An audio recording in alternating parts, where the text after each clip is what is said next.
Hello जी बच्चों, कैसे आप।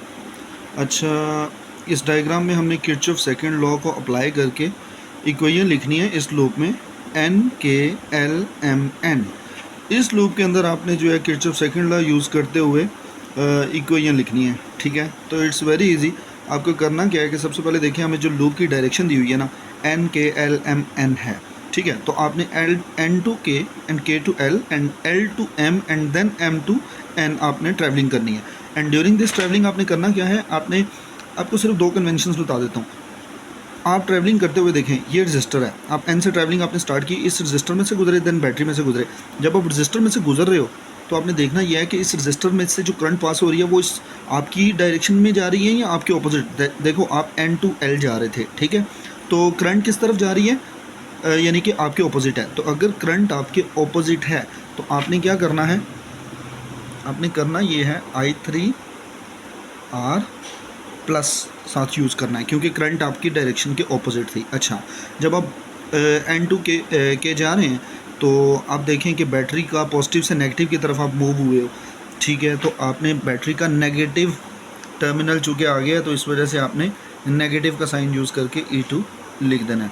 उसके बाद आप आ जाए N to K and then K to L आए, कुछ भी नहीं है रास्ते में, and then L to M जाते हुए देखिए आपने बैटरी में से पास करना है, बैटरी को क्रॉस करना है। तो बैटरी का जो आगे टर्मिनल है वो प्लस वाला है, तो इसलिए आप प्लस लगाओगे एंड देन साथ आप लगा दोगे E1, यानी बैटरी के जो EMF है वो E1 है, और चूँकि आप नेगेटिव टू पॉजिटिव गए हो तो आप उसके साथ प्लस लगा दो। एंड दिस ओवरऑल, यानी कि ये वोल्टेज चेंजेस हैं, ये गेन है, ये लॉस्ट है, और ये देन ये भी लॉस्ट है, पोटेंशियल लॉस्ट।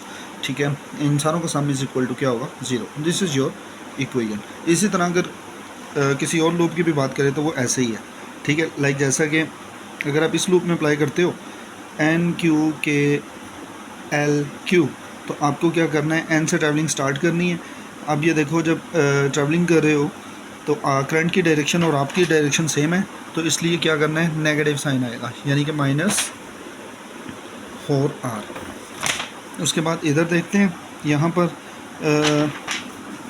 आपकी डायरेक्शन और करंट की डायरेक्शन इसमें भी चूँकि सेम ही है, तो इसलिए अगेन इसके साथ भी नेगेटिव साइन आएगा। देख सकते,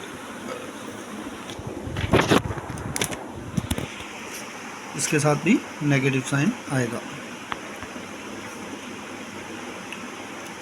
RI4। उसके बाद आप देखें, जब आप के टू एन जाने लगे हैं तो के टू एन जाते हुए क्या होगा, बैटरी का पॉजिटिव टर्मिनल आगे आ रहा है, तो इसलिए आप क्या करोगे, प्लस का लिखोगे E2। एंड देन आगे देखें, आपकी डायरेक्शन और करंट की डायरेक्शन सेम है, तो इस रजिस्टर के वोल्टेज ड्रॉप आप कैसे लिखोगे, यानी सेम डायरेक्शन है तो इसलिए आप माइनस लगाओगे, I3R कर दोगे, और ये सारा इक्वल टू 0।